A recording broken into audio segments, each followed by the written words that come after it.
3. The intellectual and emotional traps. To become free requires a well-conceived plan of action. It can't be achieved by occasional spur-of-the-moment hunches. To be free, you must know what you're doing and why. Otherwise, slight setbacks can cause you to discard your plans and give up. The two traps covered in this chapter affect the what and the why of your actions. When you're in the emotional trap, you don't know in any long-term way what you're doing. And when you're in the intellectual trap, the why is lost. The intellectual trap. The intellectual trap is the belief that your emotions should conform to a preconceived standard. This, of course, is a variation of the identity trap, for it's an attempt to make yourself be something you aren't. You're in the intellectual trap when you try to deny your bad feelings, such as hate, fear, jealousy, or guilt, or when you hold back tears because crying isn't manly. You're in the trap when you try to deny good feelings, such as infatuation for someone who's wrong for you, or enjoyment of something that's frowned upon, or when you try to make yourself feel good about someone or something that doesn't make you feel good.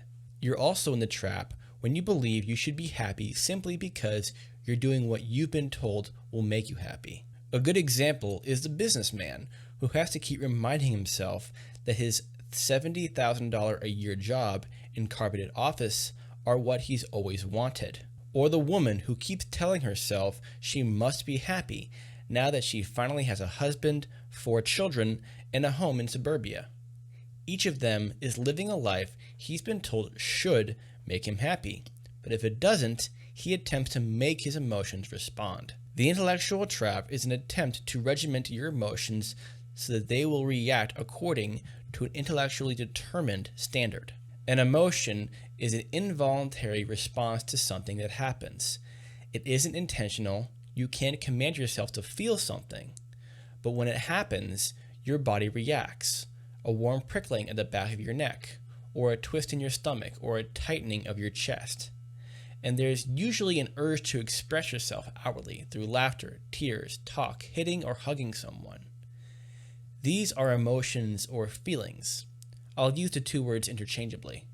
Involuntary reactions to something that happens. The two basic emotions are happiness and unhappiness, the feelings of mental well-being and mental discomfort. Other emotions are variations of those two. Positive emotions include love, affection, self-satisfaction, pride, anticipation of pleasure, any form of the glow we call happiness. Negative emotions include fear, hate, disappointment, sorrow, jealousy, guilt, any kind of mental discomfort. Happiness is the object of your actions, the consequence you seek when you act.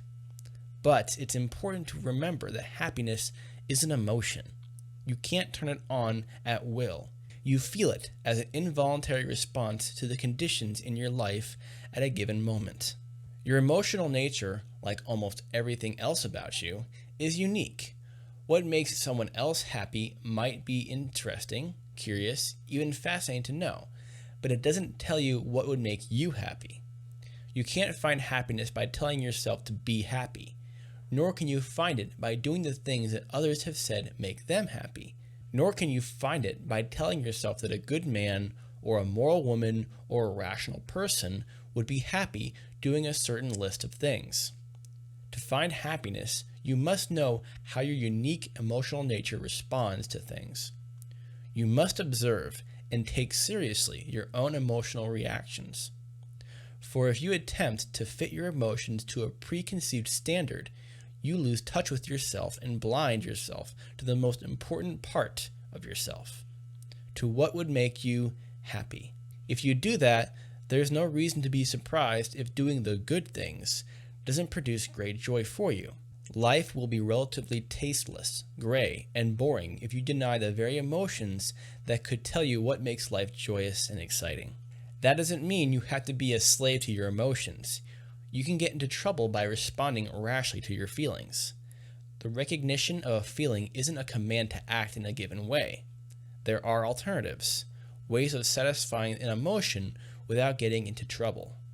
But if you refuse to recognize emotions, you're acting at cross purposes with yourself. You are denying you. Negative emotions. Negative emotions can act as signals to you, letting you know there's an uncomfortable part of your life that needs attention. For example, if you feel jealous about someone, it may mean you're not sure the relationship you have is really right for you, and you're afraid it can be taken from you easily. If you hate, it might mean you've made yourself vulnerable to someone whose desires are in conflict with yours, and he's using that power in ways that hurt you. And if you're afraid, you may have put yourself in a dangerous position you're not equipped to handle. To deny those emotions will leave the problem unsolved and make them more likely to recur in the future.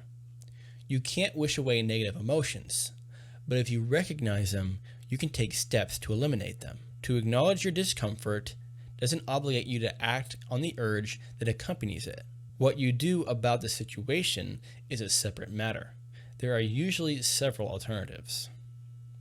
To be jealous doesn't mean you must restrict your lover's activities. To hate doesn't mean you have to attack.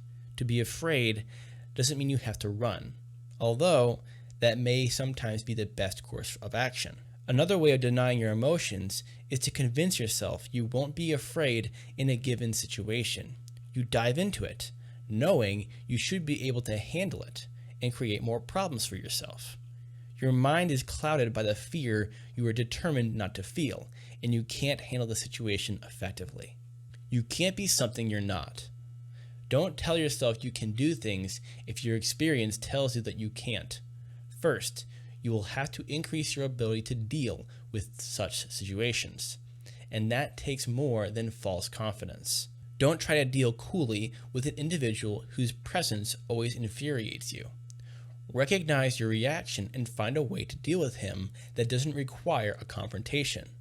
Or better yet, arrange things so you don't have to deal with him at all. This applies especially to critical matters, cases where you have a great deal to lose by getting into something you can't handle.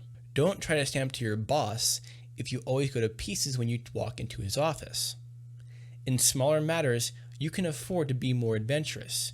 You can use easier situations to test and enlarge your capabilities, so long as you recognize and accept the risks involved. Positive emotions. It's just as damaging to deny your positive emotions. Certain things that please you may be frowned upon by your friends or associates. But so what? Your happiness is the object of your actions. What difference does it make that others happen to have some ideas of what is correct? If you like country music more than symphonies, why deny it or feel self-conscious about it? If you prefer watching TV to reading Shakespeare, so what? Don't be intimidated by common intellectual standards. They are of no importance compared to your own reactions. I know it can be easy to be frightened by an emotion if it seems to threaten your present way of life. You can even have an emotional reaction to an emotional reaction. For example, it may bother you if you are attracted to a woman other than your wife. You may feel that since you're married, you're going to stay married, and that you don't want anything to interfere with that. But the recognition that you feel something for another woman isn't a command that you get a divorce or commit adultery. It can be a signal to alert you to deficiencies in your own marriage, things you're missing. Make use of the signal. Look ways to fill in what's missing within the context of your marriage. That a married person must be monogamous in mind as in action is simply one more example of an intellectually determined standard. If your best friend says he never even notices anyone other than his spouse, that's not an indication of what you should expect of yourself. Your emotions can also be signals that it's time to re-examine your existing values. Perhaps they're alerting you that you've inadvertently moved away from your own best interests. Your positive emotions are the seeds of a tastier life. They're trying to tell you how you can be happy. If you ignore them, suppress them, or deny them, you lose the vital guideposts that could lead you towards happiness. Most people are capable of profound, rich emotions. They have the potential for deep and lasting happiness, but they've tuned themselves out in an attempt to be what they've been told they should be. It's not surprising that they can't really imagine lasting happiness. In the trap. You're in the intellectual trap anytime you try to censor your emotions so they will conform to an intellectually determined standard, no matter how plausible the standard. You're in the trap when you believe you shouldn't feel warmly towards someone you've been told to dislike, or when you decide you should admire someone whom everyone knows is a great person, or when you believe you should love your mother, even if there is nothing lovable about her. You're in the trap when you continue to do something long after you stopped enjoying it, or if it's something you never enjoyed much to begin with, or if you're bored by most everything you do. If you find you don't feel enthusiastic about anything, it may be because you've lost touch with your emotions, the source that can tell you what would bring excitement to your life. That's where you must look for the answer. If you deny your feelings, all the intelligent thinking and planning in the world won't lead to happiness. The emotional trap. The emotional trap is the belief that you can make important decisions at a time when you're feeling strong emotions. It's the reverse side of the intellectual trap. Not only do you feel, you think. Thinking is the conscious, deliberate, volitional attempt to perceive identities and utilize them. You can think to observe, to identify, to create, and to establish the conditions necessary for your happiness. Your thinking and action create conditions to which you respond emotionally. You think in order to be able to feel happiness. Thinking is the means, feeling is the end.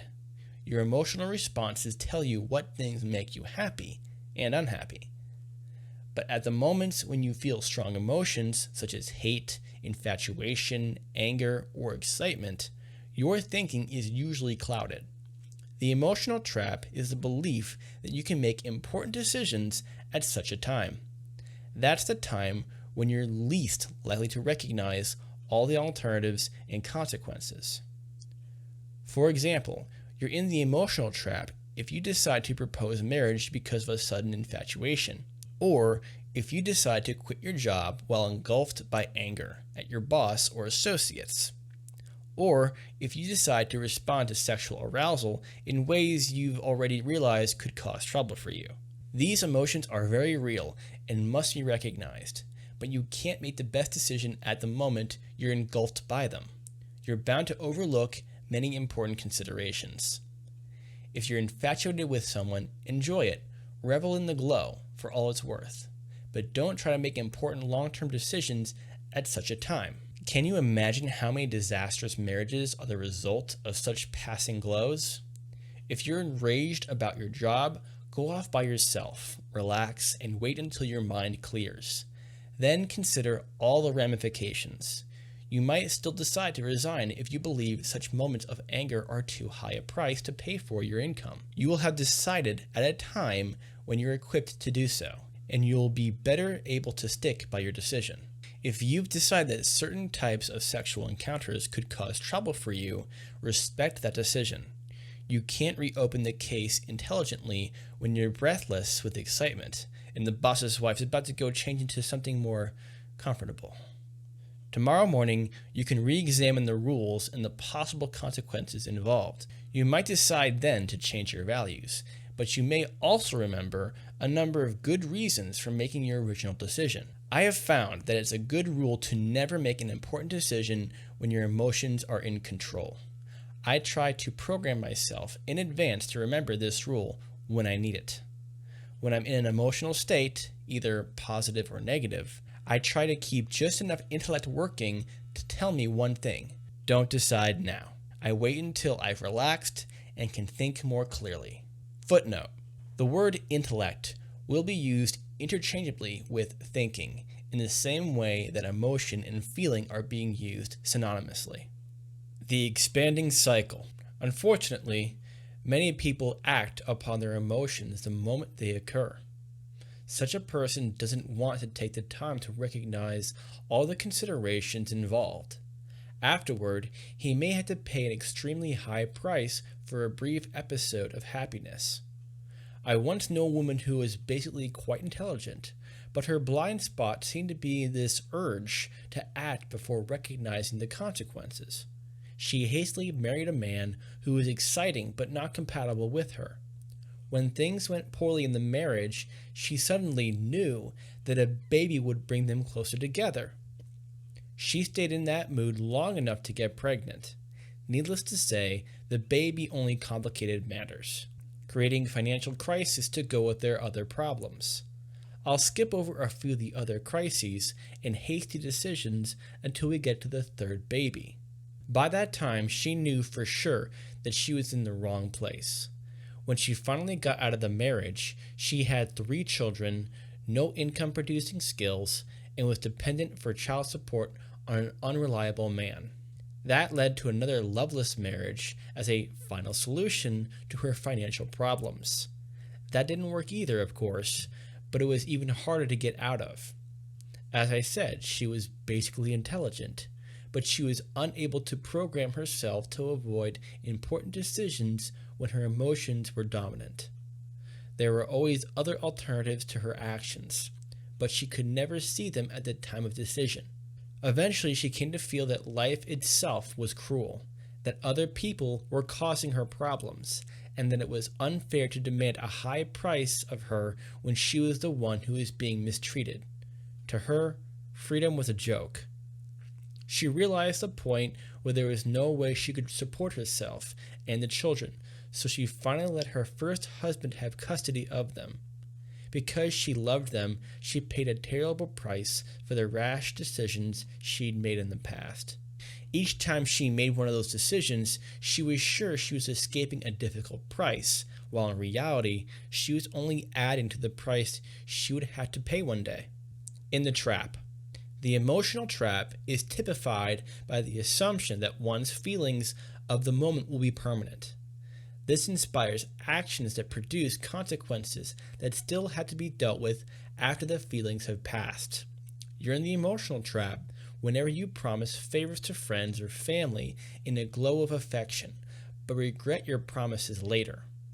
Or when you lose more money than you can afford in the stock market because it's fun to act on hunches. Or when you buy an $8,000 piano you don't know how to play because the idea suddenly excites you. Immediate pleasures can turn into permanent pains when you act as if the emotions of the moment are all the information you need to consider. You're ignoring consequences, including the possibility that what you feel now may change. You're not likely to get entangled in the emotional trap if you recognize your emotions, respect them, create plans to satisfy them, and carry out those plans, always allowing for changes in you as well as in the world. Intellect and emotions. Your intellect and your emotions are both essential, real parts of you. Each has a function. Neither can be disregarded if you're to get what you want in life. To deny either of them is to fall into one of the traps. You're in the intellectual trap if you let your intellect tell you what you should feel. You're in the emotional trap if you let your emotions make important decisions for you. Both traps lead to trouble. You have to know what you're doing and why. The emotional trap blinds you to what you're doing because you can't see the consequences clearly. And the intellectual trap cuts you off from the only important why connected with your actions. Knowing that what you're doing will lead you to what you know will create happiness. To achieve genuine, durable happiness, you have to recognize your emotional nature and intelligently think ahead to create situations that will trigger happy emotions from your unique nature. Then, when your plans have produced what you wanted, you can disregard your intellect, relax, and just feel. You will be able to act spontaneously within that context because you've eliminated any possibility of bad consequences. Then you can allow yourself to be engulfed in a flow of genuine positive emotions. And that's what life is all about.